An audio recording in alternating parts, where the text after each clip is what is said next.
من شرور أنفسنا ومن سيئات أعمالنا من يهده الله فلا مضل له ومن يضلله فلا هادي له ونشهد أن لا إله إلا الله وحده لا شريك له ونشهد أن سيدنا ومولانا محمدا عبده ورسوله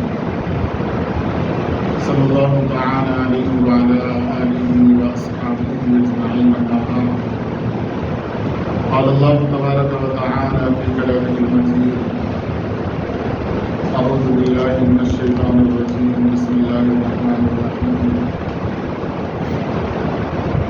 قل إن كنتم تحبون الله فاتبعوني وقال تعالى إنك لعلى خلق عظيم صدق الله العظيم وصدق رسوله النبي الكريم ونحن على ذلك لمن الشاهدين والشاكرين والحمد لله رب العالمين رب اشرح لي صدري ويسر لي أمري واحلل عقدة من لساني يفقهوا قولي آمين برحمتك يا أرحم الراحمين والحمد لله رب العالمين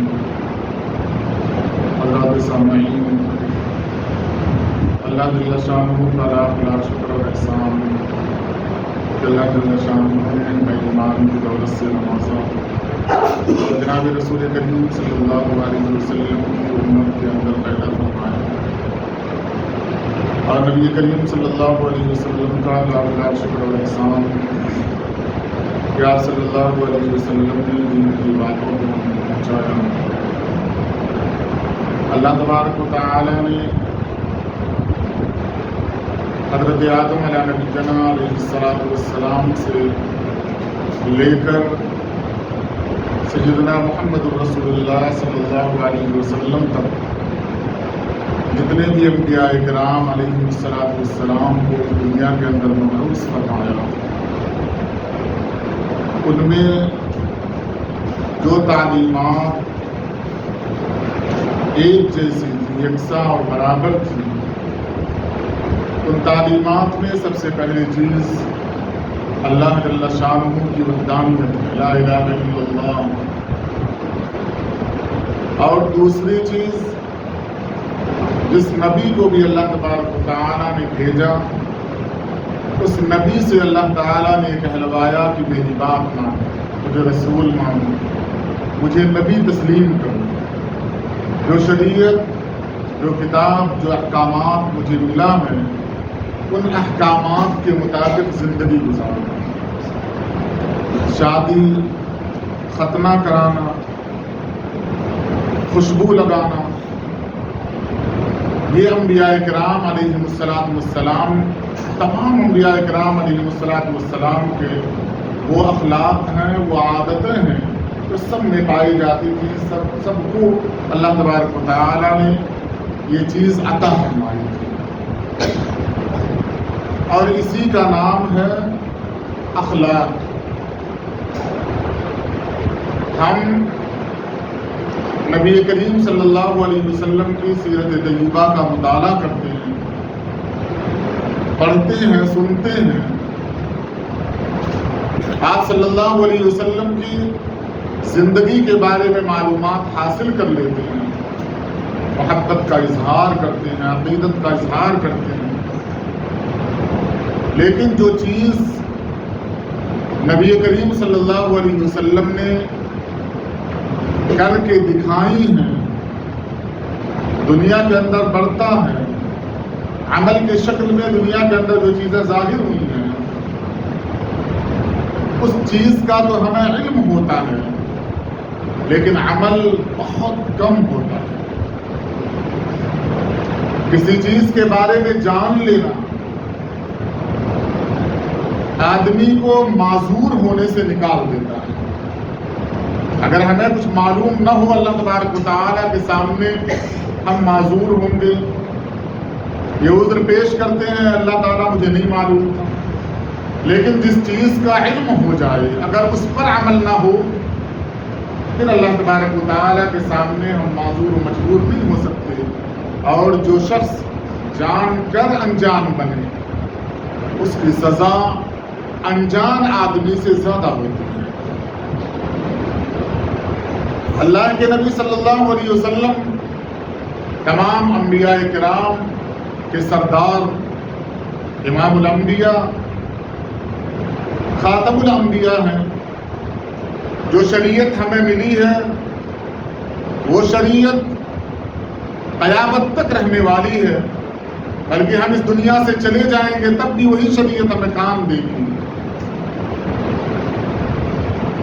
اس شریعت کے اندر جو اللہ کا پیغام نازل ہوا ہے، وہ پیغام پہلی دفعہ نازل ہوا محمد الرسول اللہ صلی اللہ علیہ وسلم پر۔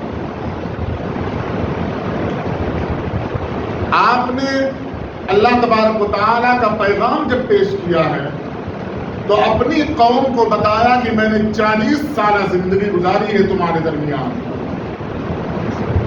اگر میرے اعمال کے اندر، میرے اخلاق کے اندر اگر کوئی کمی ہے تو ان باتوں کو جو 40 سال کے بعد میں بیان کر رہا ہوں ان باتوں کو ٹھوکر مار دینا۔ لیکن آپ پورے مکہ کی تاریخ اٹھائیں، پورے عرب کی تاریخ اٹھائیں، کوئی ایک شخص ایسا نہیں ملے گا جو شریعت کے نزول سے پہلے کی آپ صلی اللہ علیہ وسلم کی زندگی کے بارے میں انگلی اٹھا سکے۔ آپ نے یہ 40 سالہ زندگی کو کیوں پیش کیا تھا؟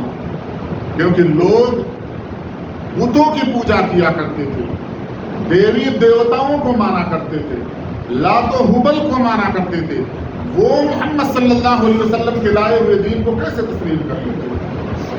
انہیں دلیل دیا کہ اگر میں پہلے سے سچا تھا تو سچا ہوں، اور جب میں انسانوں کے بارے میں کبھی جھوٹ نہیں بولتا تھا تو اللہ سبحانہ و تعالیٰ کے بارے میں کیسے بول سکتا ہوں؟ فتح مکہ کی تاریخ اٹھا کر دیکھیں، اسلام آنے کے تقریباً 20 سال کے بعد فتح مکہ ہوا ہے، اور جن لوگوں نے اس وقت اسلام قبول کیا ہے لڑائیاں انہی سے ہوئی ہیں، انہی کے ساتھ زندگی گزری ہے۔ انہوں نے قرآن دیکھ کر اسلام نہیں قبول کیا تھا، نبی کریم صلی اللہ علیہ وسلم کے معاملات کو دیکھ کر اسلام قبول کیا تھا۔ اب بڑے بڑے کفار، بڑے بڑے مشرکین کی حالات زندگی اٹھا کر دیکھیں۔ قرآن کریم ہمیں جو تعلیمات دیتا ہے وہ تعلیمات دیتا ہے کہ حدود کے اندر رہنا ہے۔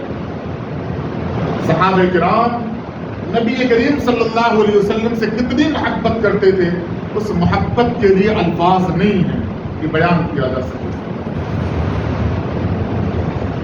بلا کسی تردد کے کہا تھا کہ اگر آپ پہاڑ کی چوٹی سے چھلانگ لگانے کا حکم دیں گے ہم کود جائیں گے، آپ سمندر میں چلے جانے کا حکم دے دیں گے ہم چلے جائیں گے۔ لیکن انہی صحابہ کرام کو قرآن کریم نے مخاطب کیا، لا ترفعوا اصواتکم فوق صوت النبی، سورہ حجرات اٹھا کر دیکھیں، 2.5 صفحے کی سورت ہے۔ پوری زندگی گزارنے کا جو سلیقہ ہو سکتا تھا، کیسے ہم زندگی گزاریں، بات چیت کیسے کریں، لوگوں کے ساتھ برتاؤ کیسا ہو، معاملات کیسے ہوں، یہ آپ صلی اللہ علیہ وسلم کے اوپر نازل کر کے صحابہ کرام کو مخاطب کر کے فرمایا ہے، جبکہ صحابہ گستاخی نہیں کرتے تھے۔ کبھی غلطی سے غلطی ہو جائے، انسانی فطرت کے تقاضے کی بنیاد پر یہ امید کی جا سکتی تھی، جان بوجھ کر کوئی غلطی کر لے صحابہ کرام سے ایسی امید نہیں کی جا سکتی۔ اس کے باوجود انہیں کو مخاطب کیا، اور پھر صحابہ کرام جن سے آپ صلی اللہ علیہ وسلم کے شان میں گستاخی نہیں ہو رہی ہے، ان لوگوں نے اپنی آواز کو قرآن کریم کی آیتوں کو سن کر اتنا پست کیا کہ بعض اوقات کان لگا کر سننے کے بعد بھی آواز کان میں نہیں جاتی تھی۔ پوچھا گیا اب یہ آواز جو اوپر اٹھا کرتی تھی وہ اتنی پست کیوں ہو گئی؟ صحابہ کرام نے بتایا، اللہ تعالیٰ نے فرمایا ہے کہ نبی صلی اللہ علیہ وسلم کے سامنے اگر تم نے تیز گفتگو کر لی تمہارے اعمال کو ہم حقارت اور بیکار صاحب، جن کی آواز فطرتاً تیز تھی، حضرت عمر رضی اللہ تعالیٰ عنہ جیسے صحابہ ڈرنے لگے، آ کر معافیاں مانگنا شروع کر دیا۔ یہ ایسی چیزیں ہیں جن کو نازل کر کے اللہ تبارک و تعالیٰ نے تربیت یافتہ لوگوں کو حد میں رہنے کا حکم دیا ہے، تاکہ قیامت تک آنے والے انسان جب صحابہ کرام کی تاریخ پڑھیں، ان کی پاک دامنی، پاک بازگی کی تاریخ پڑھیں، ان کی سیرت پڑھیں، جب انہیں پتہ چلے کہ ان کے بارے میں اللہ تعالیٰ نے فرمایا تھا لا ترفعوا اصواتکم فوق صوت النبی، ان کے بارے میں اللہ تعالیٰ نے فرمایا تھا رضی اللہ عنہم ورضوا عنہ، میں تم سے راضی ہوں، تم مجھ سے راضی ہو، جن کے بارے میں جنت کی بشارت دی گئی تھی انہیں کہا جا رہا ہے ایسا ایسا کرنا ہے ورنہ اعمال ضائع ہو جائیں گے۔ اس واسطے کیا گیا تاکہ ہمیں پتہ چلے، ہم اپنے آپ میں ٹٹولیں اپنے اعمال کو کہ کہاں صحابہ کے اعمال اور کہاں ان کا ڈر، کہاں ہمارے اعمال اور کہاں ہماری جرأت مندی کہ اعمال تو ہم سے ویسے نہیں ہوتے، لیکن جرأت یہ ہے جو چاہیں اس طریقے سے زندگی گزارے۔ مسلمان کہہ کر، اسلام لا کر، لا الہ الا اللہ پڑھ کر ہم نے اپنے آپ کو قید کے اندر رکھا ہے، حدود کے اندر رکھا ہے۔ ہم نے وعدہ کیا اللہ تبارک و تعالیٰ سے، معاہدہ کیا اے اللہ آپ ایک ہیں، آپ کی بات مانی جائے گی، آپ کے علاوہ کسی کی بات ہم نہیں مانیں گے۔ محمد صلی اللہ علیہ وسلم آپ کے رسول ہیں، ہم انہیں رسول مانتے ہیں، ان کے مطابق ہم زندگی گزاریں گے، حد سے نکلنے والے نہیں ہوں گے۔ آپ صحابہ کرام کی تاریخ پر زندگی یوں معاشرے کے اندر گزاری ہے۔ آپ صلی اللہ علیہ وسلم نے کہیں چل کر نہیں گئے۔ حضرت علی رضی اللہ تعالیٰ عنہ فرماتے ہیں بعض اوقات ایسا ہوتا تھا کہ آپ صلی اللہ علیہ وسلم گھر سے نکلتے تھے اور جب بازار میں پہنچتے تھے دیکھتے تھے بچے کھیل رہے ہیں، آپ سلام کرتے تھے، رک جایا کرتے تھے، مذاق کیا کرتے تھے، ہنسی کیا کرتے تھے، مسکرایا کرتے تھے، پتہ ہی نہیں چلتا تھا کہ ہم جنہیں اپنا سردار مانتے ہیں وہ محمد رسول اللہ صلی اللہ علیہ وسلم کے ذات گرامی ہیں۔ حضرت انس رضی اللہ تعالیٰ عنہ فرماتے ہیں میں نے خود دیکھا ہے کہ آپ مجلس میں بیٹھا کرتے تھے، اپنے صحابہ سے کہتے تھے اشعار سناؤ۔ جب صحابہ کرام اشعار سنایا کرتے تھے، جہاں مسکرانے کی ضرورت ہوا کرتی تھی وہاں مسکرایا کرتے تھے، جہاں مسکرانے کی ضرورت نہیں ہوتی تھی آپ قطعاً مسکراتے نہیں تھے، لیکن کبھی آپ کے چہرے سے ناراضگی یا غصے کا اظہار نہیں ہوتا تھا۔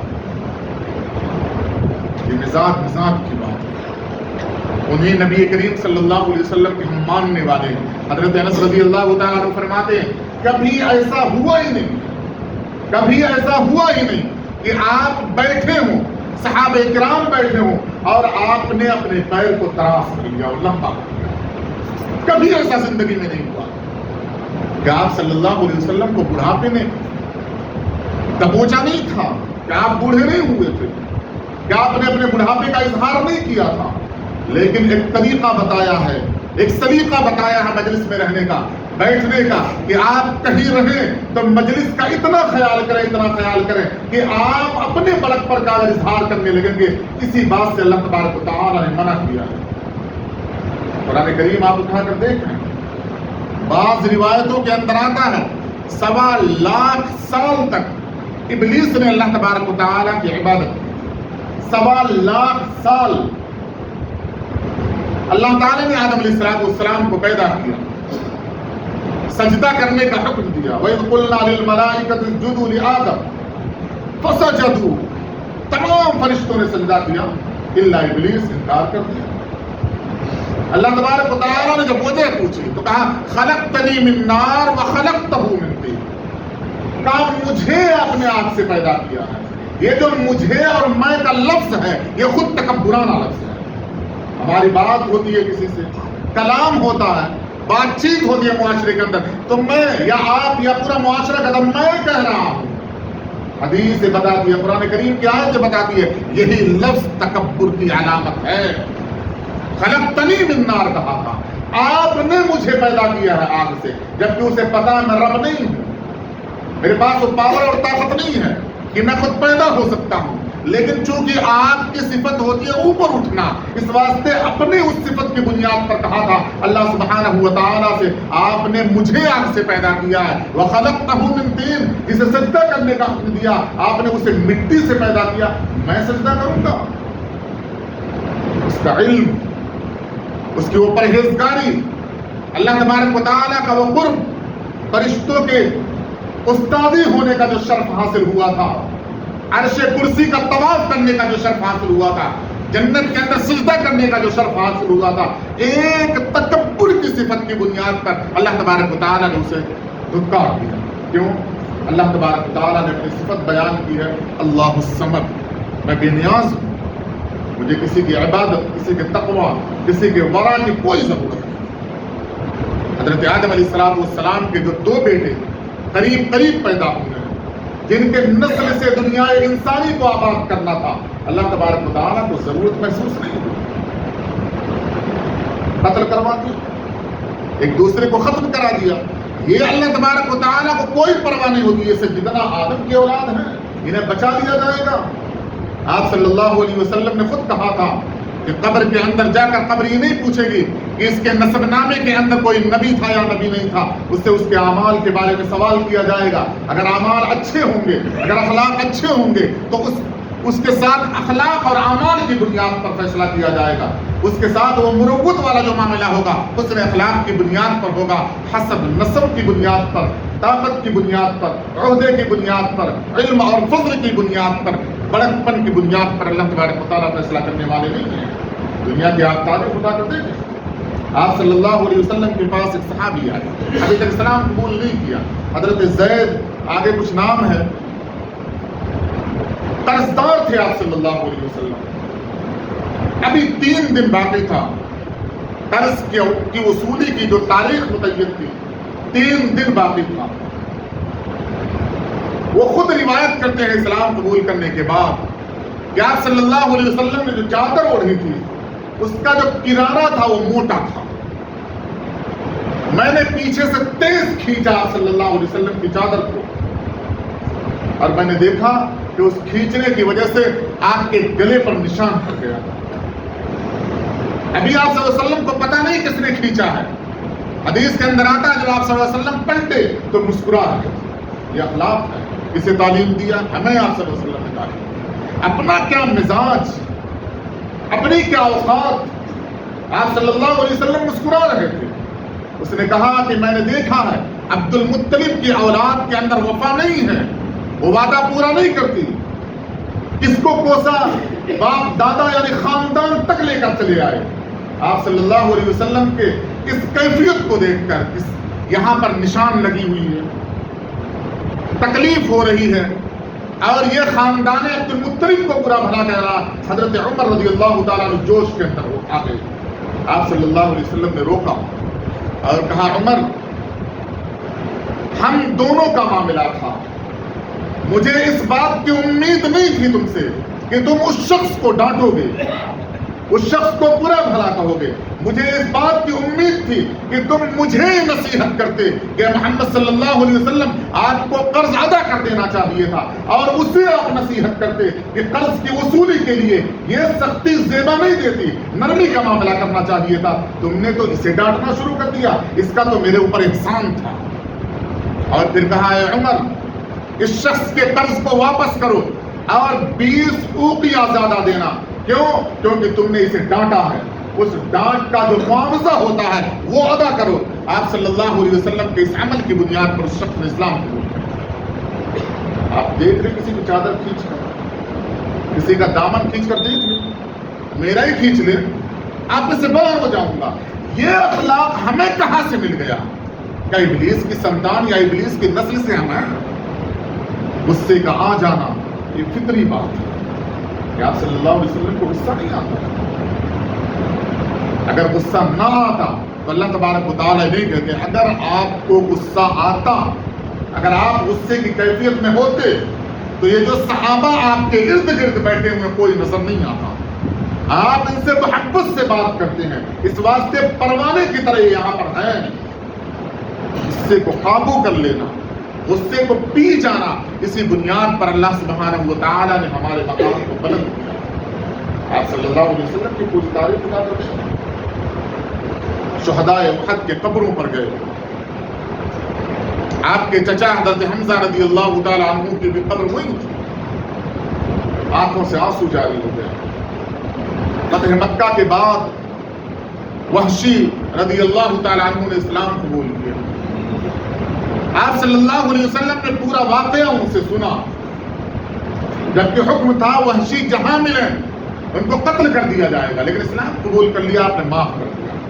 پورا واقعہ سنا، کہا میرے چچا اتنے بزدل نہیں تھے، بہادر تھے، پھر لڑائی میں شہید کیسے ہو گئے تم نے کیسے مار دیا اتنا بہادر شخص کو؟ حضرت وحشی ابن حرب رضی اللہ تعالیٰ عنہ نے بتایا کہ میں نے پیچھے سے پھیلا کیا، فرمایا اسی واسطے میرے چچا شہید ہوئے، ورنہ اتنا جری اتنا بہادر تھے کہ کوئی انہیں پچھاڑ نہیں سکتا تھا۔ انہوں نے پورا واقعہ سنایا۔ آپ صلی اللہ علیہ وسلم کا چہرہ جھکا ہوا تھا، آنکھوں سے آنسو جاری تھے، غم اتنا زیادہ ہو گیا سنبھال نہیں پائے۔ پورا قصہ سننے کے بعد حضرت وحشی سے کہا کہ اگر ہو سکے، جملہ یاد رکھیے گا، اگر ہو سکے تو میرے سامنے نہ آنا، جب میں تمہیں دیکھتا ہوں میرے چچا کی یاد آ جاتی ہے۔ قتل کیا تھا، صرف قتل نہیں، حضرت وحشی نے صرف قتل نہیں کیا تھا، سینے کو چیرا تھا، دل کو نکالا تھا، آنکھیں نکال لی تھی، کان کاٹ لیا تھا، زبان الگ کر دیا تھا، وہ مسئلہ کیا تھا، وہ کیفیت کی تھی کہ آپ صلی اللہ علیہ وسلم نے قسم کھا لیا تھا کہ 70 لوگوں کا میں مسئلہ کروں گا۔ اللہ تبارک و تعالیٰ نے روک دیا تھا، کفارہ ادا کیا تھا۔ اس شخص کے کہانی سننے کے بعد آپ نے فرمایا تھا اگر ہو سکے، اگر تم سے ایسا ہو سکے تو تم میرے نظروں کے سامنے نہیں آنا، تمہیں دیکھنے کے بعد مجھے چچا کی یاد آ جاتی ہے، وہ زخم تازہ ہو جاتا ہے۔ لائیں آپ معاشرے میں کہیں سے ایسے اشخاص تلاشیں معاشرے کے اندر سے۔ ہمارے بارے میں نبی کریم صلی اللہ علیہ وسلم نے صحابہ کرام کو بتایا تھا ایک زمانہ آئے گا جن کا ایمان تمہارے ایمان سے زیادہ قوی اور مضبوط تھا۔ یہ بشارت ہمارے لیے ہے۔ جب اتنی بشارتوں کے ہم مستحق ہیں تو وہ افعال کہاں گئے، وہ اخلاق کہاں گئے جو ہمارے اندر صحابہ کی طرح ہونا چاہیے تھا، وہ اپنے اندر پیدا کریں۔ آپ کو یا ہمیں اللہ تبارک و تعالیٰ نے پیدا کیا، نسلاً بعد نسل اسلام کی دولت مل گئی۔ اگر اس طریقے سے بے اخلاقی والی زندگی گزاری جائے گی، بد اخلاقی والی زندگی گزاری جائے گی، معاشرے میں یوں زندگی گزاری جائے گی، اسلام تو رہے گا لیکن نسل ہماری باقی نہیں رہے گی۔ آپ صلی اللہ علیہ وسلم کے بارے میں حضرت عائشہ صدیقہ رضی اللہ تعالیٰ عنہ بیان کرتی ہے، جب آپ مسجد سے حجرے میں آ جایا کرتے تھے، ایک دیوار یا ایک پردے کا فاصلہ ہے، فرماتے جب آپ اندر آ جایا کرتے تھے تو اپنے پھٹے ہوئے کپڑے کو خود سلا کرتے تھے، گھر کے اندر جھاڑو خود لگایا کرتے تھے، اپنی ضرورت کے سارے کام کیا کرتے تھے، اتنا مشغول رہتے تھے، چپل ٹوٹا ہوا ہے اسے سل رہے ہیں، کپڑے میں پیوند لگا رہے ہیں، ساری چیزوں کے بعد جب اللہ اکبر کی اذان کی آواز کان میں سنائی دیتی تھی سارے کام کو چھوڑتے تھے، پھر ایک پردے کو کراس کیا، اللہ سبحانہ و تعالیٰ کے پاس چلے آئے۔ نہ وہ مشغولیت نماز کی پابندی میں کبھی رکاوٹ ہوا کرتی تھی، نہ اللہ کی عبادت مخلوق کی خدمت کرنے میں کبھی رکاوٹ ہوتی تھی۔ ایک بات کہہ کے بات کو ختم کروں گا، حدیث پاک کے اندر آتا ہے جماعت ٹھہر گئی۔ اخلاق دیکھیے آپ صلی اللہ علیہ وسلم کی، اپنے اندر پیدا کرنے کی نیت کریں، دعا کریں۔ جماعت ٹھہر گئی تھی، آپ مصلے پر کھڑے ہوئے تھے، صحابہ کرام صف میں کھڑے ہوئے تھے، ایک اعرابی آئے اور انہوں نے پیچھے سے آپ کا کپڑا پکڑا، کھینچ لیا، کہا ایک چھوٹا سا میرا کام ہے، ایک چھوٹا سا میرا کام ہے، پہلے وہ کام میں نمٹاؤں گا آپ کے ساتھ چل کر، اس کے بعد نماز پڑھنی ہوگی۔ آپ نے مسکرا، حدیث کے اندر آتا آپ چلے گئے۔ وہ چھوٹا سا ان صحابی کا کام، گاؤں کے وہ صحابی ہیں، ان کا کام نمٹایا اور پھر مصلے پر آ کر کھڑے ہوئے اور نماز پڑھائی۔ کوئی لفظ آپ صلی اللہ علیہ وسلم نے نہیں کہا تھا کہ اس صحابی کی وجہ سے یا اس دیہاتی کی وجہ سے میرا وقت جو تھا وہ اس وقت کے اندر کمی آ گئی یا وقت بیکار ہو گیا، برباد ہو گیا۔ یہ نبی کریم صلی اللہ علیہ وسلم نے اخلاق ہمیں سکھائے ہیں جس پر عمل کرنے کی ضرورت ہے۔ اللہ سبحانہ و تعالیٰ سے دعا ہے اللہ عمل کی توفیق دے۔